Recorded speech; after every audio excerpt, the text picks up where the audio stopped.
Hey everybody. So lately I'm reaching for way fewer frameworks and libraries when I'm building web applications, and honestly, I feel like I've been becoming a better software engineer and builder because of it. Today, I want to talk a little bit about vibe coding versus vibe engineering and just really about software engineering in this new AI era. So we have our handy dandy Excalibur here, and what I would consider vibe coding is not really thinking hard about the choices the agent is making for you, just accepting everything. So it's more of a YOLO approach to building something. You say, hey, let's build an app that does X, Y, and Z. And the agent may ask you a couple of questions, and then it's just off to the races. With Vibe engineering, on the other hand, it's actually partnering with the coding agent. So here, you're actually partners. Partners. Okay. Let's look at this. So you're actually partners. With that partnership, you layer on judgment at every step. The core practice is breaking a full featured application down into chunks and solving each one deliberately. So let's say you just have like a really big app and you're breaking the whole big app down into pieces and then you're solving each of those pieces together. So in comparison to vibe coding, where you describe the whole app and it just goes out and does it and you just accept everything, with vibe engineering, as I mentioned, you're breaking it all down and you're just going through each step and you're solving each problem together. And at each chunk, at each feature, there's a real decision to make. Try to solve it natively, rolling your own solution, or reach for a library or framework. And that decision is conscious. It's not just guided by the agent. You make the decision. I think ultimately what really defines vibe engineering is you're using the coding agent as a sounding board, going back and forth. Lately, what I've experienced with vibe engineering is anytime I come across a problem, I just try to solve it. I think about the problem and then I just roll my own solution with the agent. And more often than not, we're able to do it with either the language features or the platform itself. If we're talking about web applications, all the features of the language of TypeScript, all the browser APIs, advanced HTML, and CSS. One thing I realized while building web applications and just trying to solve problems natively is that the browser has gotten really good. Browser technology is so advanced and it's been all abstracted away and hidden because frameworks. We all have been working on frameworks and we just never seen how good the browser is. But if you go and just try to solve things with browser APIs and advanced HTML and advanced CSS, you'll see it. Take web components. So web components, you get custom elements, shadow DOM, which can encapsulate styles and logic, and it's broadly supported across all browsers with little to no polyfills. CSS. CSS has been something that people have been asking for a very long time. Then you have CSS container queries. You can change styles contingent on a parent's container. So that's really powerful. Then you have things like, as I mentioned, has. Then you have, let's go down to here. You have host pseudo class, you have is, you have not, you have where is where, there we go, we have where. We go down into functions, and then there's just all sorts of powerful functions, clamp, there's there's another one that I use a lot. There's if, it is experimental. There is calc. There we go. Calc's another one. Where's calc? Calc's a really good one. So a lot of these browser technologies have just gotten really good. And also modern JavaScript. A lot of the browsers support all of the modern JavaScript features. Import, export, and just everything that used to have to be polyfilled. So something like rolling your own router, for example. This used to be a non-option. Not because it was a bad idea necessarily, but because building the full application on a tight deadline made that time cost prohibitive, really. The library was a practical choice because it just saved you a lot of time. Now that a coding agent can help you build that same router in 30 minutes to an hour, that option itself exists. And I get it.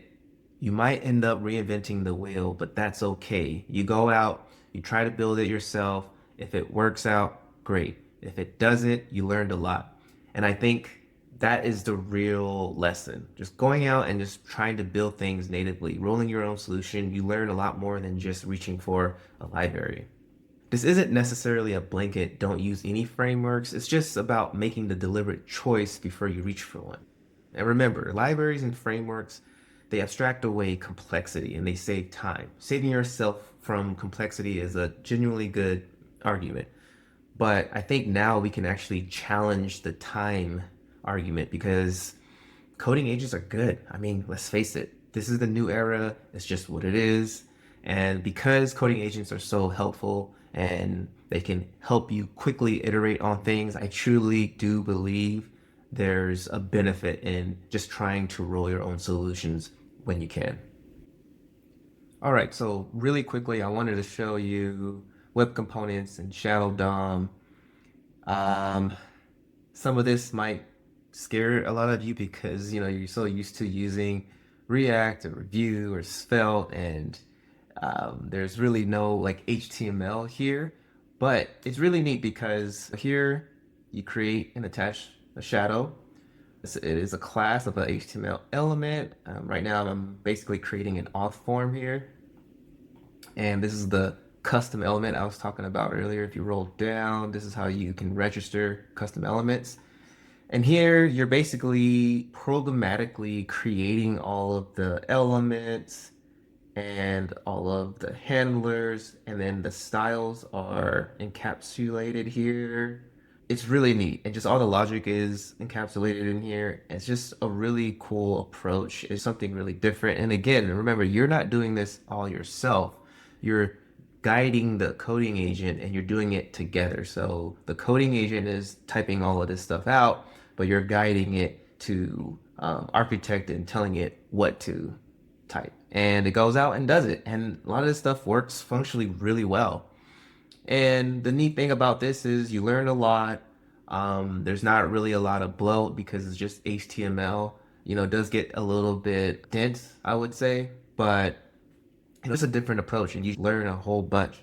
Then I was thinking about creating my own state management because I needed a state management solution eventually. And so again, instead of just reaching for a third party library, I was like, hey, how can I build my own? And what came up was this proxy feature in the JavaScript language. Didn't even know about it. And with it, you're able to intercept getters and setters. So then you can attach callbacks to it and do things. So it's just a really cool approach. And by attempting to build my own state management solution, I myself learned a lot. I learned about proxy, I learned about reflection right here, or reflect, and just a lot of cool features that I think I just would have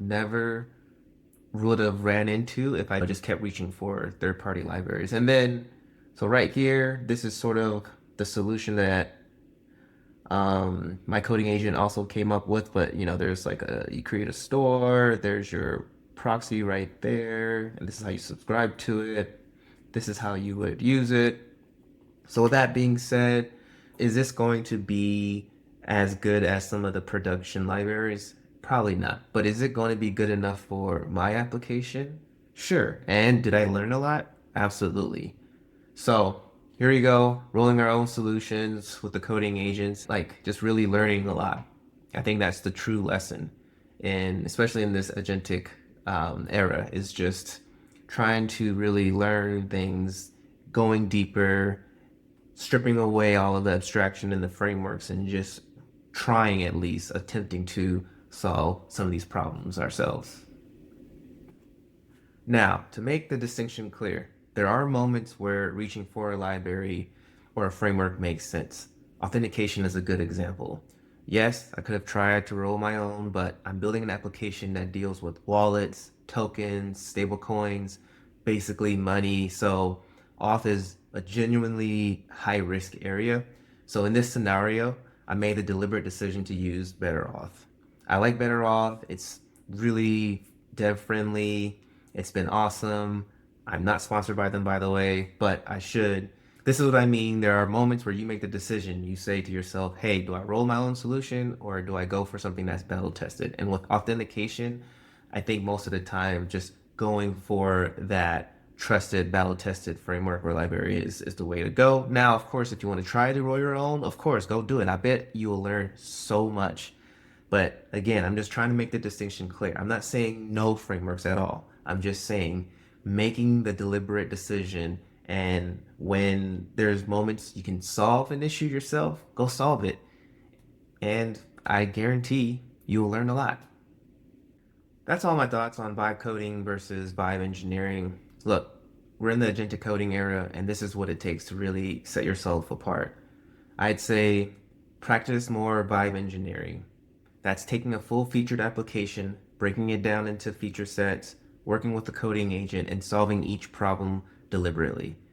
Do what we talked about in this video. Solve problems, roll your own solutions when you can, and make the decision to reach for third-party frameworks when it makes sense. But ultimately, you're the one making the decisions, and that's why it's vibe engineering. The coding agent is just implementing the code, but you're making all the judgment calls.